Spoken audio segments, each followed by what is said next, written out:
Somebody's got an expensive morning coming up, I'd say. Okay, Andrew said to me yesterday, quite rightly so, that I'm moving these machines and showing you what I'm doing, but I'm not really explaining what they are and what they do. So this one here is called affectionately the Bendy. And the reason it's called the Bendy is because she bends in the middle. So she's articulated. But technical term, as you can see there, is a TWH. But to everyone on the coast, we all call them bendies. And these tyres, I don't know about all of them, the specification per station, etc. But a lot of them have half water, half air.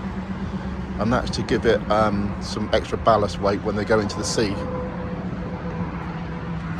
To give them a bit more traction, I suppose, the best way to describe it. So, yeah. And these bendies are all over the coast, all over Ireland. Well, I think there's one in Ireland actually. I don't think there's up in. Well, there's a few in Scotland, yeah. Mainly UK and Wales. And their job is to launch the Atlantic 85. You remember you see me lifting a boat up in Kinghorn, Queensferry, and Kirkcudbright. That is what this tractor launches. So she's got a front hitch. She's also got a hydraulic rear hitch. So that you can disconnect that carriage from inside on switches.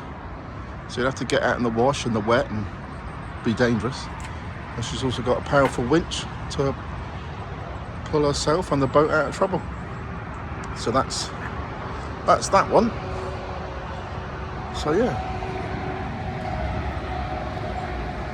Right, let's go inside because it is breakfast time. Oh yeah, good morning. We are heading up to Knighton today to drop off this tractor, head back to Poole, and then I can get into the rest of this week, which will be trip to Ireland, as I've told you already. But it's breakfast time at the moment. Good old Greggs. Do love a Greggs. Not only are they getting into the Christmas theme, which everyone likes a Christmas cup.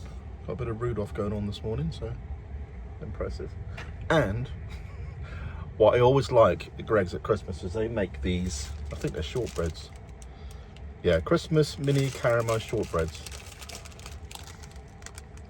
Amazing. They are to die for. So I had to have some of those, so I'm glad they're back. And I feel like I'm doing a bit of a Greggs promo this morning, but I'm not really. I saw these and I thought, I know who would like those. It's a very lovely lady at home that enjoy them. It's Greggs Christmas cupcakes. Now Andrew won't thank me for that because they've got a bit of sugar and a bit of fat going on. So, but I'm sure she'll probably sample half of one or watch me eat one and say, tell me, how nice they are. But yeah, Greggs this morning, and the classic sausage and bacon bap going on down there. So yeah, not much going on today in terms of station activity, but we are going to drop a machine off. We are going to travel back. We've got things to do today, things to catch up on, to get ourselves in a good position for next week. I'm off next week, so my Vlogmas will flip over to Andrea, so we'll be together. So which normally means we'll be laughing a lot, being silly. So and then when I come back, which is week commencing the 15th, I've got a wide load big boat carriage going to Scarborough, so that'll be some footage on that, so that should be interesting. No doubt there'll be some more Christmas spirit going on by then, and hopefully the weather's good to me. So yeah, that's this morning. Just north, and those, I don't know if I showed you that. I'll probably put a clip in a minute, but this is Monmouth Services. I like Monmouth Services, really good, always clean. Good food selection. There's an Asda in here now, so there's food for the evening. If you're many truckers only watch this, so know that you're always looking for something for the end of the day that you can put into the microwave and warm up food. So brilliant. So I'm got to say, Monmouth Services, north and south, I'm impressed with. It's really good, but they do suffer with flooding. And at the entrance there, they seem to have the long exit route is closed. There's a tanker there and a couple of vans, so we'll have a look in a minute. Something's going on there. There's obviously a flood from last night, or it seems to rain here and in the middle of Wales, and it drains through the mountains and valleys, and then literally like 24 hours, 48 hours later, then you get the aftermath of all the rain. So I think that's what's happening at the moment. So hopefully it won't give me any dramas going into Knighton. I've had quite a few dramas in the past going into Knighton with water, but according to the Facebook post that I follow now, keep an eye on what comments from local people, no one's talking about rainwater yesterday and today, so hopefully it'll be okay. This is me home now, doing a bit of editing. There wasn't a great deal happened yesterday on day 3, and I was a little bit late uploading it, sorting it out. So what I've done, I've added a movement of a bulldozer, which went from Bournemouth training ground to Hastings lifeboat station and back. The reason it went there is because theirs is a bit old, so they're going to have a new model, and there was one spare. And secondly, that tractor's used for grading the shingle for when they launch the lifeboat. So you'll see me moving it in through the town, unloading, reloading, etc. Very early footage that was. That's when I just got the camera and started to show interest in how I do things. Portrait, landscape, still get confused with that. But yeah, hopefully enjoy a bit of a bulldozer move. See ya.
Spot on.